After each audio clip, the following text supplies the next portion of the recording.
First question I got for you is with two races to go before the chase comes up, with New Hampshire coming up this week, what's it going to take for you guys to, repeat again like you did last year to try to boost yourself up in the standings and try to get that number one seed?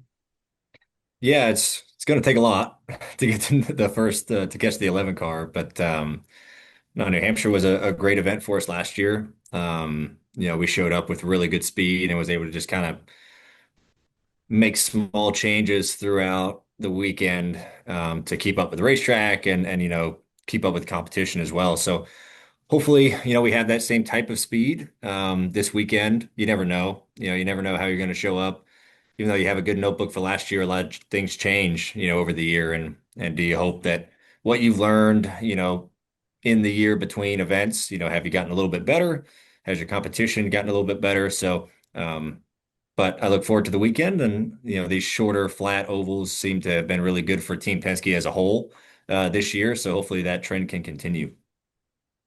Talking about your team, are other teams sleeping on Team Penske because you guys are getting hot right at the right time when you need to be won two out of the last four races with Joey? Are those other teams sleeping on you guys? Um, I don't know. I don't really pay attention too much on what other teams are saying or whatever. We just try to do the best job that we can. And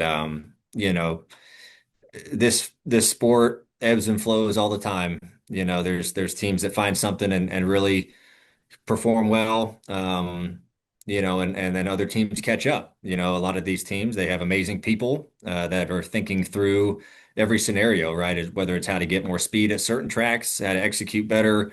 It's just a big circle of performance, and you just hope to be competitive and continue learning through the year. So I think Team Penske as a whole company does an amazing job at that. No matter if we're a little bit off at certain points of the year, we're always trying to work how to get better, and it's all comes down to people. So they've done a great job, especially, the last 2, 3 months of really, stepping up to the plate. And I hope that we can continue, this surge of production as far as finishes and, being efficient at the racetrack to where we can contend for another title at Team Penske. We'll see.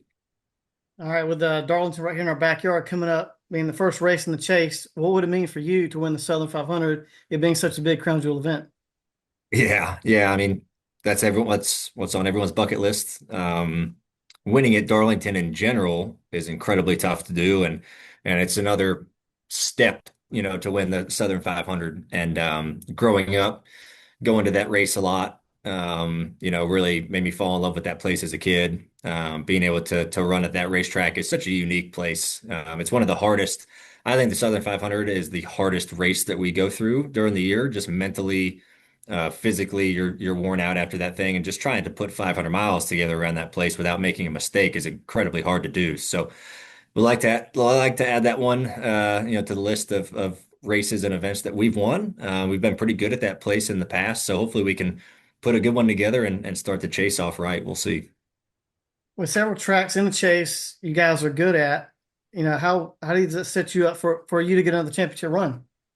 Yeah, I mean it's going to be a tough 10 weeks. I enjoy, I think, having the chase back with 10 races all combined. I'm a fan of it. It really brings more consistency into it, and I think that's good. I think that's what it takes. That's what you should see a championship team and driver be able to do, is put together 10 really good weeks in a row. So, yeah, just I've been really happy with where the 12 team's at. We've had a good year. We've been consistent. Our performance has been really good on most tracks. The mile and a halfs, the Toyotas have been a little bit better than us, so we're working hard on those because there's a few in the chase. But I look forward to it. I look forward to the challenge. It's going to be a grind for 10 weeks. Hopefully, we can grind it out better than most. All right, I got two for one here. I got to ask you, I've seen the on the gas videos you did. I got to ask, how was it doing those videos? Was it fun or? Yeah, that was a blast. That was a concept that kind of came into my head 2, 3 years ago, of wanting to do something like that, of getting as close as we can to on-track cars, recent on-track cars, and bring out, celebrities, athletes, social media folks, just to give them a glimpse into what we do, and learn more about the person, whether it's learning more about me, Learning more about the guests that we had on the show was a lot of fun. But really, I enjoyed having, all those guys on the show. Chad Ochocinco was one of my favorites. Just an ex-athlete, someone I loved watching growing up. I'm, a part Bengals fan, so watching him in Cincinnati was, a lot of fun, and being able to get to talk to him and kind of pick his brain on, hey, what's the similarities of what you're going through now as far as kind of a physically demanding thing of what you went through in the NFL? And what are the differences? What did you not expect of your, time in the race car and laps around the track? So that was a blast. I'm glad people enjoyed it. People really seem to enjoy watching it, and hopefully we can continue to do that. So part two of making videos, going back to San Diego, when you guys did the San Diego mini movie, do you have a future career on the silver screen maybe? Yeah, I don't know about that. I don't know about that. I enjoy doing that stuff. It's fun to do. The NASCAR versus Navy was incredible. We were out there for 3 days filming, myself and the other drivers, and to be able to be around that base, to be around Coronado, to meet a lot of the people that, the servicemen and women who live on that base, who have been there, um, was fantastic. And I can't believe that the base allowed us to do all we did. I mean, shutting down active runways and letting us kind of film what we needed to, and then they showed us around the base, tell us a lot of history about the base. It was just a blast. I'm a huge military supporter, and I've gotten the pleasure to work with whether it's the Marines, the Army, the Navy, Air Force, like all of them are unique in their own ways, and they all go about certain things their own way.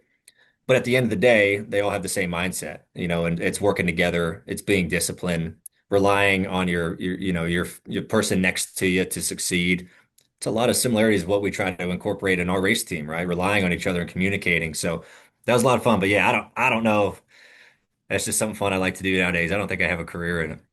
All right, before I let you, a really quick question. What's your go-to cookout order for the Cookout Southern 500? Oh man. So I'm a strawberry cheesecake milkshake kind of guy. Either that or cookies and cream. And then I like to get the platters. So I'll usually go like chicken quesadillas, pretty solid. And then a hot dog and some fries, seasoned fries. Dip them in my milkshake. So that's probably a good solid go-to order. Yeah.